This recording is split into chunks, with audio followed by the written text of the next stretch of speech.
राधे राधे बंधुओं, बहुत स्वागत है आपका हमारे डिजिटल प्लेटफॉर्म स्तुति पर। बंधुओं, इस वीडियो में हम बात करेंगे सावन मास के कृष्ण पक्ष की एकादशी।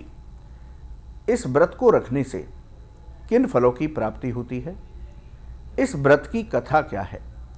शास्त्र कहते हैं कि यदि आपने एकादशी का व्रत रखा है और उसकी कथा यदि नहीं पढ़ी है या सुनी है किसी से, तो आपको व्रत का पूर्ण फल प्राप्त नहीं होता। बंधुओं, इस साल सावन मास के कृष्ण पक्ष की कामिका एकादशी का व्रत 9 अगस्त को रखा जाएगा। चाहे आप वैष्णव संप्रदाय से हैं या स्मार्त संप्रदाय से हैं, दोनों के लिए 9 अगस्त को ही व्रत रखना शुभ होगा। सावन मास के कृष्ण पक्ष की एकादशी को कामिका एकादशी कहा जाता है। सावन मास की इस एकादशी का शास्त्रों में विशेष महत्व बताया गया है। शास्त्रों के अनुसार कामिका एकादशी पर भगवान विष्णु के साथ महादेव की पूजा करनी चाहिए। इस एकादशी पर एक व्रत रखने से शिव और श्री हरि दोनों की कृपा मिलती है। इस एकादशी का व्रत रखने से सभी मनोकामनाएं पूरी होती हैं, सभी पाप कर्मों से छुटकारा मिल जाता है, साधक को प्रेत योनि में नहीं भटकना पड़ता। इस एकादशी का व्रत रखने से पितृगण भी प्रसन्न होते हैं, घर में सुख शांति आती है, धन धान्य की वृद्धि होती है।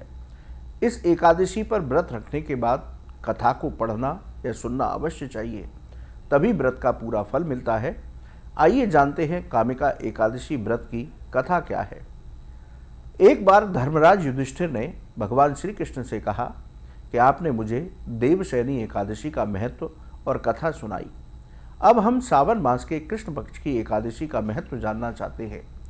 इसकी कथा क्या है, इस एकादशी का व्रत रखने से किन फलों की प्राप्ति होती है। भगवान कृष्ण ने कहा कि एक बार ऐसा ही प्रश्न नारद जी ने अपने पिता ब्रह्मा जी से किया था। तब ब्रह्मा जी ने सावन मास के कृष्ण पक्ष की एकादशी का जो महत्व और कथा बताई, मैं तुम्हें सुनाता हूँ। भगवान कृष्ण ने कहा कि सावन मास के कृष्ण पक्ष की एकादशी को कामिका एकादशी कहा जाता है। इस एकादशी का व्रत रखने से वाजपेयी यज्ञ के समान फल की प्राप्ति होती है। इस एकादशी पर शंख चक्र गदाधारी भगवान विष्णु का पूजन करना चाहिए।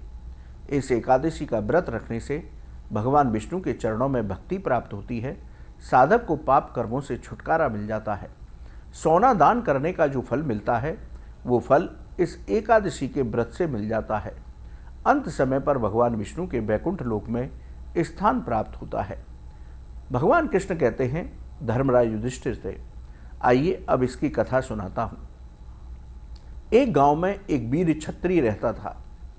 एक दिन एक ब्राह्मण से उसकी लड़ाई हुई, जिसमें ब्राह्मण की मृत्यु हो गई। उस क्षत्रिय को अपने किए पर बहुत पश्चाताप हुआ। उसने उस ब्राह्मण की अंतिम क्रिया करने के बारे में सबको बताया। क्षत्रिय चाहता था कि मैं इस ब्राह्मण का क्रियाकर्म करूं, लेकिन सभी ब्राह्मणों ने उससे कहा कि तुम्हें ब्रह्म हत्या का पाप लगा है, इसलिए तुम्हें ब्राह्मण की अंतिम क्रिया में शामिल नहीं किया जा सकता। इसके साथ ही हम सभी ब्राह्मण तुम्हारा बहिष्कार करते हैं। जब तक तुम पाप मुक्त नहीं हो जाते, तब तक हम तुम्हारे यहाँ भोजन भी ग्रहण नहीं करेंगे, कोई भी धार्मिक अनुष्ठान नहीं कराएंगे। इस पर क्षत्रिय ने पूछा कि इस ब्रह्म हत्या के पाप से मुझे कैसे मुक्ति मिलेगी। तब ब्राह्मणों ने बताया कि सावन मास के कृष्ण पक्ष की एकादशी पर तुम भक्ति भाव के साथ शास्त्र विधि से भगवान विष्णु की पूजा व्रत पूर्वक करो, ब्राह्मणों को भोजन कराओ, दक्षिणा आदि देकर उनका आशीर्वाद लो। तब श्री हरि और ब्राह्मण के आशीर्वाद से तुम्हें ब्रह्म हत्या के पाप से मुक्ति मिलेगी। क्षत्रिय ने ब्राह्मण द्वारा बताई गई विधि से सावन मास की एकादशी का व्रत किया, रात्रि जागरण करते हुए हरिनाम संकीर्तन किया। इसके साथ ही अपनी गलती के लिए क्षमा याचना की, भगवान विष्णु से प्रार्थना की कि मैंने गलती से ब्राह्मण की हत्या की है, मुझे ब्रह्म हत्या के पाप से मुक्त करें। इस व्रत के प्रभाव से क्षत्रिय ब्रह्म हत्या के पाप से मुक्त हो गया।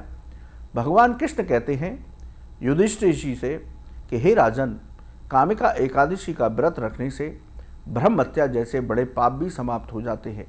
साधक सभी सुखों का भोग करता है। अंत समय पर स्वर्ग लोक से के साथ उसे वैकुंठ लोक की प्राप्ति होती है, यानी कि भगवान विष्णु के श्री चरणों में स्थान प्राप्त होता है। तो बंधुओं, भगवान कृष्ण ने धर्मराज युधिष्ठिर को कामिका एकादशी की ये कथा सुनाई, इस व्रत का ये महत्व बताया था।